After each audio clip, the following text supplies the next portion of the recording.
Olá, muito bom dia para você que nos acompanha nesta manhã de quarta-feira. Seja bem-vindo a mais um Bom Dia Senar Mato Grosso, um programa que você sabe traz semanalmente assuntos que fazem parte do leque de treinamentos, de cursos oferecidos pelo Serviço Nacional de Aprendizagem Rural, o Senar, aqui em Mato Grosso. Você sabe que você é o nosso convidado a sempre acompanhar o programa, tirar suas dúvidas. Quando não respondidas aqui no programa, a gente traz nos programas subsequentes. E o assunto de hoje diz respeito especialmente ao pessoal que trabalha com contabilidade das propriedades rurais, das empresas. É um assunto que tem deixado muita gente atenta e também em dúvidas. O assunto de hoje é social. Quem vai trazer as informações, dar uma aula sobre esse assunto é o Fernando Oliveira, contador e também consultor contábil. Fernando, bom dia, é um prazer recebê-lo, seja bem-vindo ao Bom Dia Senar Mato Grosso. Bom dia, patrone, bom dia, produtor rural, bom dia, telespectador, é um prazer imenso estar aqui com vocês, falando sobre esse tema que tem causado uma certa mobilidade nos escritórios de contabilidade, nas propriedades rurais, porque é um assunto que envolve todas as empresas e você precisa saber dessas informações. Chega a ser um exagero, Fernando, dizer que o pessoal está muito apreensivo, que o assunto tem gerado apreensão, ou não é nem um exagero falar isso? Não é exagero, o pessoal é realidade mesmo. As pessoas, quem são as pessoas envolvidas com o projeto, eles estão bem apreensivos, porque são muitas informações novas e tudo que é novo causa uma estranheza. Por isso nós estamos aqui para poder acalmar os ânimos das pessoas e mostrar que é fácil. Beleza. Só precisa estudar um pouquinho. Então vamos lá. Vamos entender primeiramente, Fernando, o que é o E-Social. Define isso pra gente. Bom, vamos lá. Resumindo o que é o E-Social, patrone, seria mais ou menos assim. É um projeto do governo federal que tem como finalidade copiar as informações da folha de pagamento da propriedade rural ou de uma empresa ou de um escritório de contabilidade, copiar isso e armazenar isso dentro de uma plataforma dentro do governo federal. Existem algumas entidades envolvidas nesse projeto. Seria a Receita Federal, seria a Caixa Econômica Federal, Ministério do Trabalho e Previdência. Então, quando você copiar essas informações, durante o mês, durante a movimentação da folha, você colar dentro dessa plataforma, essas entidades terão acesso às informações que você vai prestar diariamente e mensalmente para eles. Quem deve fazer isso? Tem um núcleo de empresas específico ou isso serve para todo mundo? Exatamente isso que eu ia te dizer agora. Todas as empresas físicas, todas as empresas jurídicas que contratarem pessoas físicas ou pessoas jurídicas precisam declarar as informações para o E-Social. Então, quando eu disse todas as pessoas físicas, envolve grande parte dos produtores rurais. Então, você, produtor rural, que é pessoa física, ou você que é pessoa jurídica, você tem que tomar atenção, porque com certeza você tem que declarar informações para o E-Social. Perfeito. Existem prazos, né? Já está correndo esse prazo? Como é que foi estabelecido isso? Ainda bem que eles criaram alguns prazos, isso nos facilitou. Até dezembro do ano passado, de 2017, o prazo seria todas as empresas teriam que declarar de uma vez só as informações. E isso deixava as empresas assim bem assustadas, porque são muitas informações. Então, as entidades envolvidas com o E-Social decidiram fasear, criaram pequenas fases de implantação, começaram com as empresas maiores. Então, hoje, em junho, nós temos algumas empresas que já estão dentro do E-Social. Elas começaram em janeiro desse ano. Quem são essas empresas? Empresas que em 2016 faturaram acima de 78 milhões. Seria esse grupo 1 que está marcado na tela. Exatamente. Perfeito. E se a minha empresa não faturou esse valor em 2016? Quando eu entro? Agora, em julho de 2018, o segundo grupo. Todas as demais empresas. Você que é produtor rural, pessoa física, ou você que é produtor rural, pessoa jurídica, agora em julho você tem que passar a copiar as informações do E-Social e colar dentro da plataforma do governo federal. Nesse caso, Fernando, fica claro então que independe do faturamento, esse segundo grupo, ou seja, está pegando todo mundo que não faturou acima de 78 milhões. Exatamente. Subentende-se que essas pessoas que faturaram acima de 78 milhões, elas têm um pouco mais de estrutura para iniciar o projeto, que seria um projeto piloto para elas. Funcionando com essas empresas e já está funcionando com elas, agora a obrigatoriedade passa a ser das demais empresas. Eu tenho também um terceiro grupo aqui, que seria os órgãos públicos. Acredito que você pode estar assistindo aqui, deva trabalhar em algum, conheça alguém que trabalha em algum órgão público. Em janeiro de 2019, esse grupo vai entrar para declarar para o E-Social também. Mas pelo volume, né, de declarações, é esperado que essa segunda fase, segundo grupo, que tenha o maior volume, então, que seja a fase, vou colocar aqui, mais complicada. É agora que todo mundo vai ter que pôr a mão na massa. Vou usar um outro termo, desafiador. Vamos lá, desafiador. Vamos entender por que é desafiador, o que muda, como é a forma atual, como era a forma atual e o que passa a mudar, de que maneira transmitir esses arquivos, para onde vão esses arquivos agora com o E-Social, Fernando? Ainda hoje, para a maioria das empresas, declarar informações para essas entidades envolvidas é mais ou menos assim.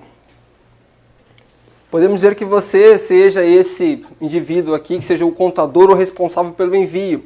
Você tem que declarar para todas as entidades, todos os meses. Existem declarações que elas acontecem todos os meses, patrone. Independente se chover ou não, tem que acontecer. E agora, a ideia seria, ao invés de eu declarar para essas pessoas, individualmente, para essas entidades, eu vou declarar para um único lugar. Ou vamos canalizar, vamos centralizar as informações. E agora eu passo a enviar as informações para um lugar chamado E-Social. De uma maneira geral, aparentemente facilitou, então. Exatamente, é o que nós esperamos, essa facilidade no envio das informações. Tá, Fernando, você poderia até me perguntar assim, mas Fernando, e como que a Receita Federal vai buscar informações sobre o imposto de renda? Como ela vai saber se agora eu não declaro mais para ela, mas declaro para o E-Social? Agora é assim. Quando a Receita Federal quiser buscar informação lá, ela vai lá e busca dentro dessa plataforma.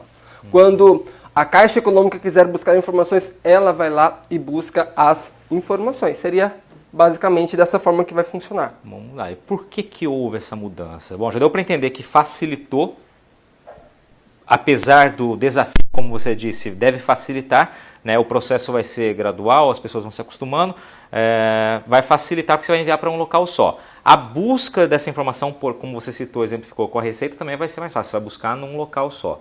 Exatamente. Esses são os objetivos ou tem mais objetivo por trás disso? Existem alguns objetivos. O principal objetivo do E-Social é garantir o direito dos trabalhadores. Eu como consultor de contabilidade, consultor de empresas, acompanho as empresas e percebo que a empresa até tem a boa fé de garantir o direito, mas às vezes por falta de algum entendimento ou interpretação incorreta desse direito, acaba deixando esse direito de lado. Então a ideia do E-Social é justamente garantir o direito fundamental dos trabalhadores. Existem outros objetivos também que eu quero compartilhar com você. Seria o segundo objetivo, simplificar o cumprimento das obrigações. Foi o que nós comentamos aqui. Vai simplificar? Com certeza. Ao invés de enviar para vários lugares, vamos mandar para um único lugar. E os dois próximos objetivos, eu quero já abri-los aqui, porque eles trabalham juntos. O terceiro objetivo seria eliminar redundância nas informações, ou seja, eliminar erros de cadastro dentro dos sistemas de RH que já existem.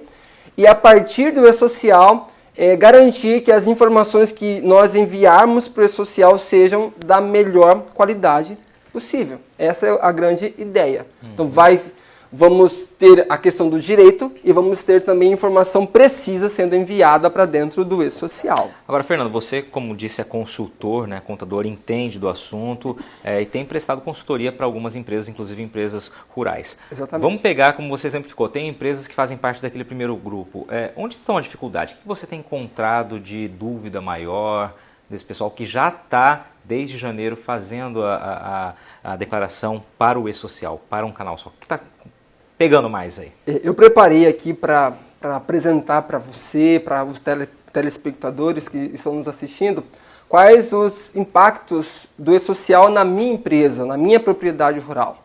Então, para essas empresas que nós estamos acompanhando, a grande dificuldade é a questão cadastral.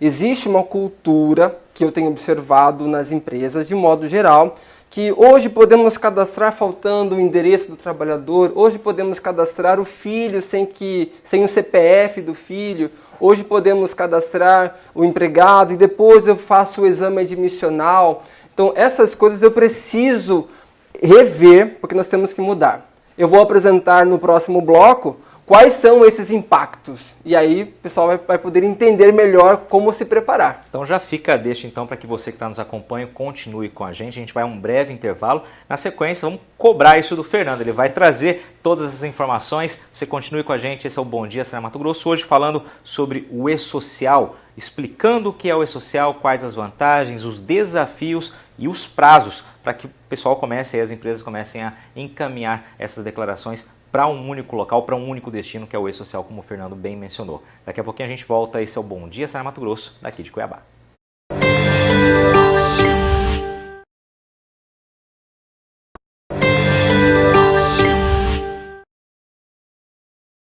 Muito bem, estamos de volta do estúdio do Canal Rural Mato Grosso em Cuiabá. Esse é o Bom Dia Senar Mato Grosso. Você que vem acompanhando o programa desde o início, você que está chegando agora, nosso assunto hoje é E-Social, um assunto que quem está trazendo as orientações é o Fernando Oliveira, que é contador e também consultor contábil, está dando uma aula aí trazendo informações sobre esse assunto. E no primeiro bloco o Fernando terminou falando que agora traria as informações mais específicas, mais relacionadas às propriedades, às empresas envolvidas com o campo, né, as empresas rurais, porque ele como consultor tem atendido muitas empresas que têm encontrado alguns obstáculos, alguns desafios, Fernando. Exatamente. Vamos falar sobre eles então, o que você identificou inicialmente. Você terminou o primeiro bloco falando que havia um dos desafios era a questão cadastral, né, do funcionário, às vezes fica faltando um endereço ou o próprio CPF do filho daquele funcionário. Exatamente. Isso acaba se tornando uma barreira agora ou um obstáculo um pouquinho maior, dá um pouquinho mais de trabalho no E-Social. Não é só esse obstáculo e esse desafio que você tem encontrado. Existem outros, são alguns do que eu tenho encontrado. Eu vou compartilhar com você aqui uma coisa muito interessante, o desafio para o produtor rural. Então você que está nos ouvindo nesta manhã, pode entender aqui que o Manual de Orientações do E-Social, que muitas pessoas chamam de MOS, na página 21 diz que você, o empregador, é o responsável por enviar essas informações para o E-Social.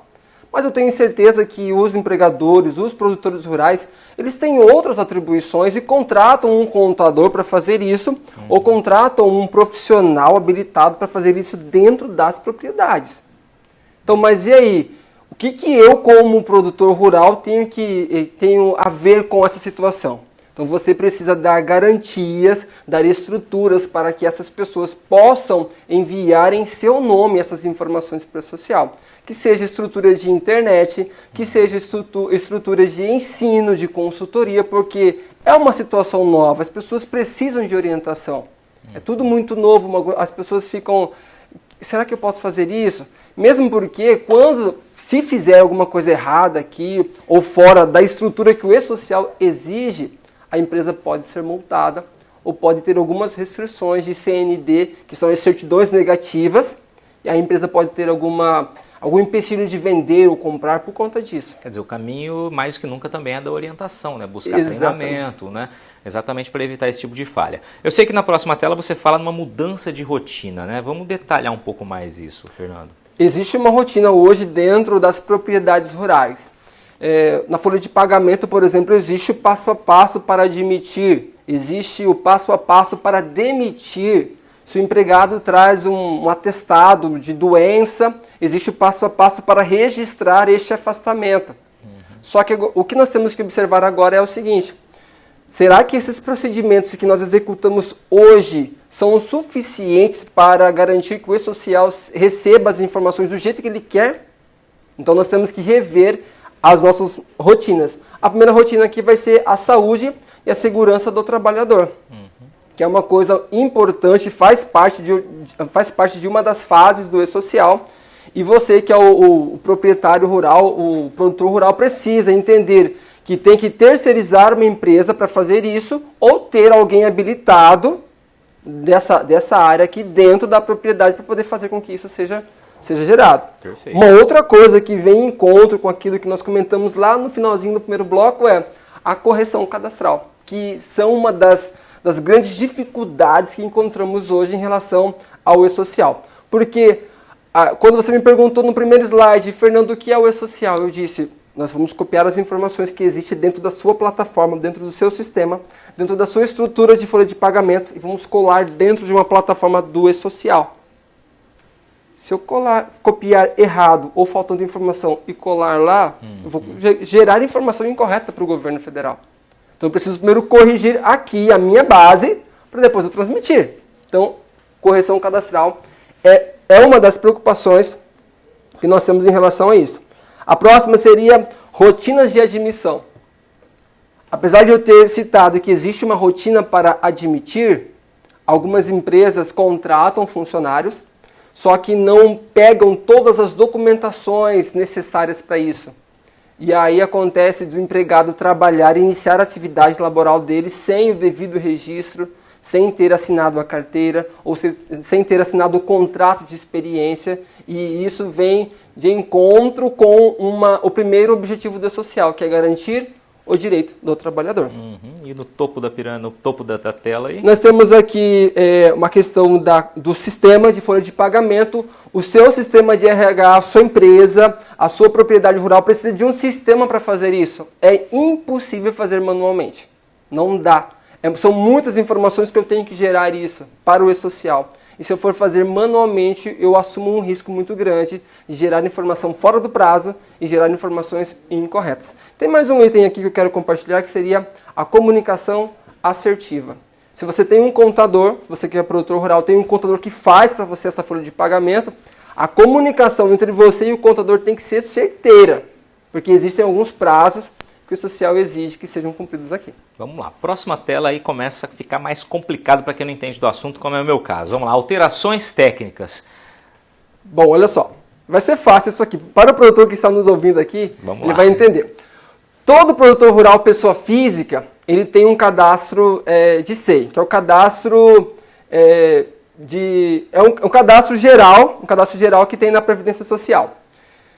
Só que esse cadastro de SEI, ele é específico por propriedades. Então vamos supor que eu fosse um produtor rural e tivesse 5 propriedades. Cada propriedade teria um registro de SEI. Então quando eu falo SEI para o produtor, ele vai entender que é uma coisa muito comum para ele. Só que agora com o e-social vai mudar esse nome. Não vai mais se chamar SEI, vai se chamar CAEPF, ok? Que seria o Código de Atividade da Pessoa Física. Só mudou a nomenclatura? Mais ou menos isso. Então tem detalhes aí. Naquela conversa que tivemos com o auditor da Receita, na semana passada, ele citou que, além de mudar a nomenclatura, vai unificar as informações das propriedades. Então eu sugiro você, produtor, conversar com o seu contador ou com a pessoa responsável pela folha de pagamento, para que ele te dê alguns detalhes em relação a isso, te fale agora quais são esses caminhos. Ou procure um consultor, alguém que possa orientar a sua empresa. Perfeito. Seguindo. Eu tenho aqui mais uma coisa que é muito importante, que seria a produção rural. Você, produtor rural, eu tenho certeza que você produz os produtos para que você possa vender. E às vezes você até compra produtos de outros produtores rurais para você poder revender. Essa venda e essa compra de produção rural, elas deverão ser declaradas para dentro do e-social. Principalmente se você for um produtor rural pessoa física. Tudo que você, pessoa física, comprar de outro produtor, ou tudo que você, pessoa física, vender, deve ser declarado para o e-social. Isso significa que não é somente o setor de folha de pagamento da sua propriedade rural que tem que ficar habilitado no e-social. Inclusive setores ligados à questão de vendas e compra de produtos rurais. Perfeito. Vamos seguindo então? Bom, para você poder cobrar o seu contador, eu citei aqui algumas coisas, você pode pegar um papel, uma caneta ou anotar no seu celular aí mesmo. Quais serão as declarações que vão ser substituídas com a vinda do e-social? Nós vamos colocar aqui na tela já elas. Vou colocar todas aqui para você poder já até tirar uma foto. Pega o seu celular aí, vai perto da televisão e tira uma foto aí e mostra para o seu contador. São esses itens aqui, ó. A GFIP, que é uma declaração mensal que o contador faz todos os meses, vai ser substituída pelo e-social. RAIS, que é uma declaração anual, vai ser substituída pelo e-social. Folha de pagamento, o olerite verdezinho lá que você entrega para o funcionário, vai ser agora de uma forma digital. CAGED é uma declaração mensal, vai ser substituída pelo E-Social. CART, que é o comunicado de acidente de trabalho, vai ser também uma declaração substituída pelo E-Social. Todos estes itens serão substituídos por esse rapazinho aqui, ó, pelo E-Social. Então é uma forma de simplificar as informações. Eu quero colocar aqui agora as etapas de implantação, para você poder já ficar atento em relação a isso. Serão 4 etapas, 4 fases de implantação. Seriam, por exemplo, primeira fase, vamos enviar para o social cadastros, ok? Cadastros da empresa, cadastros de empregados, enfim. A segunda fase seria movimento geral, ok? Vamos mandar admissões, rescisões, afastamentos. A quarta fase será o movimento da folha de pagamento. E a quarta fase seria a segurança e a saúde do trabalhador. Então essas são as etapas do E-Social. Agora, quais os momentos, em que período desse ano eu vou ter que declarar isso? Vou ajudar vocês a entenderem isso agora, tá? Vamos lá. Vou abrir todos eles aqui para você poder entender já de uma vez só. As empresas que faturaram acima de 78 milhões em 2016, elas estarão aqui, ó, nessa coluna azul. Em janeiro declararam essas informações, em março essas informações, em maio, agora mês passado, essas informações, agora em julho, começam a substituir a GFIP. Para todas as demais empresas seriam estes no laranja, ok? No laranja. E órgãos públicos aqui no verde. Perfeito. Para a gente caminhar para o fim aqui, Fernando. Vamos lá. Vamos lá. Última tela, você deixou algumas palavras-chave aí, né? Eu vou colocar aqui, ó. Porte da empresa não tem distinção. Todas vão entrar para o E-Social. Áreas envolvidas. Não é só a folha de pagamento. Todas as áreas da empresa vai ter que se mobilizar. Evolução cultural. O empregador precisa mudar. Além de transparência, prazo e mudança de procedimentos. Precisa empenhar. Fernando, tem muito trabalho pela frente. Tem. Obrigado pelas suas informações, pela sua aula aqui. Você que está nos acompanhando, muito obrigado. Esse programa também vai estar no nosso blog, no site do Canal Rural. Você pode rever essas informações. E, é claro, buscar sempre informações, inclusive pelo Senar, que também está incluindo esse assunto no seu leque aí de informações. Inclusive, nas próximas semanas, é só dar uma procuradinha ali no site do Canal Rural, também entrar em contato com o Senar aqui em Mato Grosso. Muitíssimo obrigado pela sua audiência. Até quarta-feira que vem. Bom dia, Senar Mato Grosso. Até lá.